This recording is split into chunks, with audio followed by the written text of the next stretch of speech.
Purebloods. Purebloods are the most famous and controversial type of magical bloodline. Unlike half-bloods or Muggleborns, they're defined by having only magical parents and ancestors. Think of the Malfoys or the Blacks, families that trace their heritage back through centuries of witches and wizards. On parchment it looks absolute, no outsiders at all, but in practice that claim never holds up. Even Sirius Black admitted, there isn't a single wizarding family that's totally pure. Intermarriage with Muggles and Muggleborns was always present, hidden or denied by those most obsessed with lineage. The obsession with purity became almost law in some circles. In the 1930s, it is said that Cantankerous Knott compiled the Sacred 28, a list naming the truest pureblood families in Britain. It included the Blacks, Malfoys, Lestranges, Yaxleys, Knotts, Carrows, and Flints, among others. The list was meant to signal prestige, but it really revealed how fragile those families were. By then, many of them were shrinking, struggling to marry within their own circles without collapsing from within. Some families were omitted, notably the Weasleys, described as blood traitors, even as they embraced Muggles and Muggle-borns. The House of Black shows what this obsession looked like up close.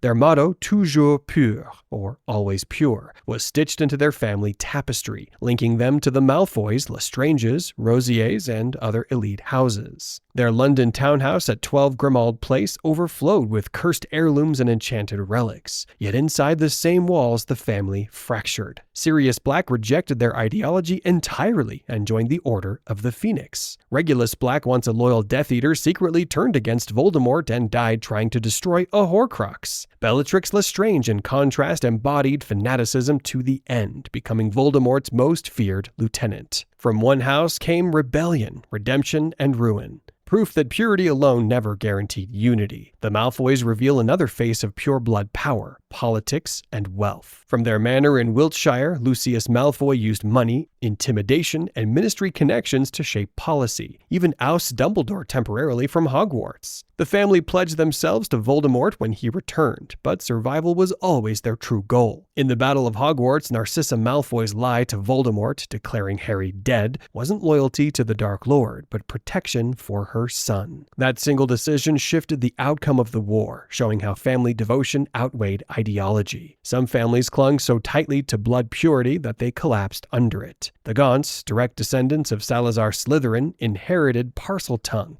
and prized heirlooms, Slytherin's locket and a ring set with the Resurrection Stone. On paper, the pinnacle of pure heritage. In reality, centuries of inbreeding left them unstable and destitute. Marvolo Gaunt brandished relics as proof of greatness while living in a shack. His son Morphin was violent and unhinged. His daughter Merope, abused and neglected, used a love potion to enchant the Muggle Tom Riddle Sr. From that union came Tom Marvolo Riddle, Lord Voldemort. The irony is brutal. The family that obsessed most over purity produced the half-blood wizard who twisted it into his greatest weapon. Other families from the Sacred 28, the Knotts, Yaxleys, and Flints, held influence in pure-blood society and filled Voldemort's ranks, but their power withered over time. By contrast, the Weasleys, scorned for valuing Muggles, thrived. Arthur worked to protect non-magical folk at the Ministry. Molly stood her ground and killed Bellatrix. Their children fought alongside Harry at every step of the war. Pure blood supremacy promised dominance, stability, control. What it delivered more often was isolation, hypocrisy, and decline. The history of these families shows the same lesson again and again. Bloodlines can preserve heritage, but only choices create the true strength in the wizarding world. Half-bloods. Half-bloods are witches and wizards born to one magical parent and one non-magical parent, either a Muggle or a Muggle-born. They stand in the middle ground of blood status, carrying both magical heritage and non-magical ancestry,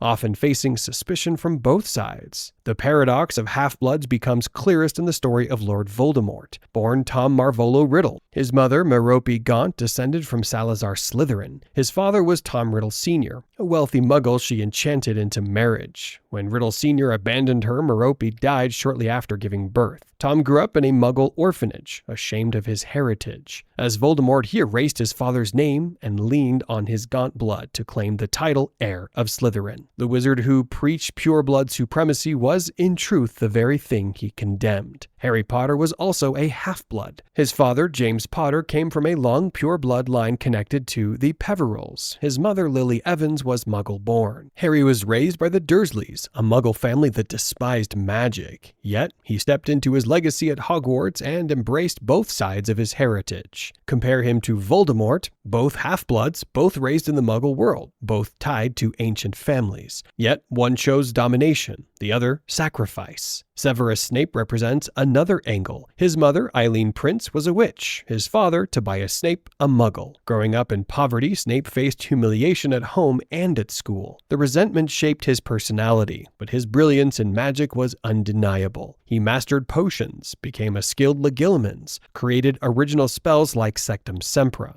For Snape, being a half-blood was both a source of shame and proof that power could emerge from unlikely places. Half-bloods often carried stigma. Pure-blood supremacists mocked them as tainted. Some Muggle-borns distrusted their ties to old wizarding families, yet the pattern is striking. Three of the most influential figures in wizarding history, Voldemort, Harry, and Snape, were all half-bloods. Their blood status didn't define their strength, but it forged resilience. Caught between two worlds, half-bloods embody the contradiction at the core of wizarding society. They bore prejudice, but their choices shaped the destiny of the magical world. Muggle-borns. Muggle-borns are witches and wizards born to two non-magical parents. They enter the wizarding world without a family history of wand work, yet their magic is as real and as powerful as anyone's. Think of Hermione Granger mastering spells from her first year and outscoring most of her class, or Lily Evans earning Professor Slughorn's admiration for exceptional talent. Their ability isn't a loophole. It's recognized, taught, and protected at Hogwarts like any other students. How a Muggle-born appears isn't fully explained in canon. In universe, many believe it's not magic from nowhere, but dormant ancestry resurfacing, sometimes through distant lines or squibs. Whatever the mechanism, the result is the same: a witch or wizard whose skill doesn't depend on a famous surname. Discrimination has always targeted this group.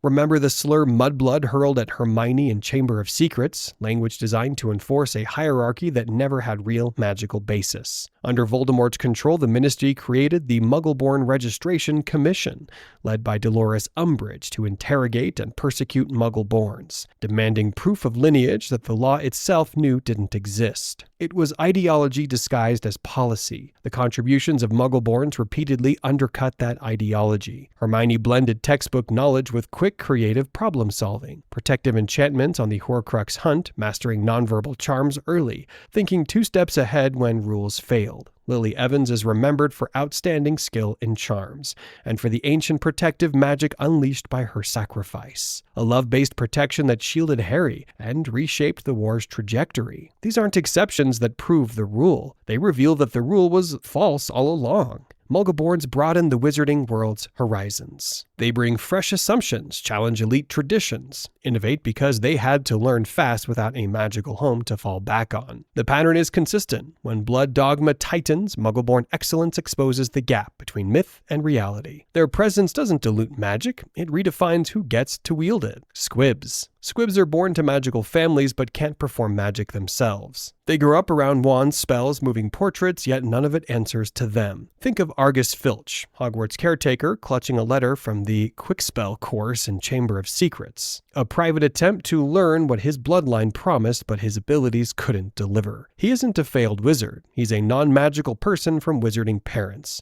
And the shame of that label shaped his bitterness and obsession with school rules. The stigma is oldest in pure blood houses. Remember the Black family tapestry? Squibs like Marius Black were burned off the tree, erased to protect a myth of purity. In those circles, a squib child might be hidden, sent to live among Muggles, or treated as an embarrassment. The ideology of always pure left no room for a truth that contradicted blood supremacy. Magical ancestry doesn't guarantee magical ability. At the same time, squibs often serve as quiet bridges between worlds. Arbella Figg, a squib and ally of Dumbledore, lived in Little Whinging to keep watch over Harry. She bred part Neasels, knew wizard customs, and crucially, she saw the Dementors that attacked Harry and Dudley in Order of the Phoenix. Her testimony at the Ministry hearing confirmed the attack and undercut the smear against Harry. Figg couldn't cast spells, but she read the wizarding world fluently and moved inside it with purpose. Squibs remind us that blood categories break down under scrutiny. Filch's resentment and Figg's service service point in different directions, but both expose the same contradiction. Pure lineage produces non-magical children, and non-magical people can still protect the magical world. In a society obsessed with ancestry, Squibs are living proof that talent, loyalty, and impact aren't written in a family tree. Muggles. Muggles are non-magical people. They don't perform magic, they don't use wands, yet they make up the vast majority of the population. By law, they're kept unaware of the wizarding world, under the international statute of secrecy. When exposure happens, obliviators apply memory charms to erase or adjust what was seen. The ministry smooths things over through offices like the Muggle Liaison Office. Think of the 1994 Quidditch World Cup, when Death Eaters terrorized the campsite and levitated the Roberts family. Afterwards, ministry officials wiped memories to contain the damage. Remember too that sitting Muggle prime ministers are briefed by the Minister of Magic during crises, as seen in Half-Blood Prince.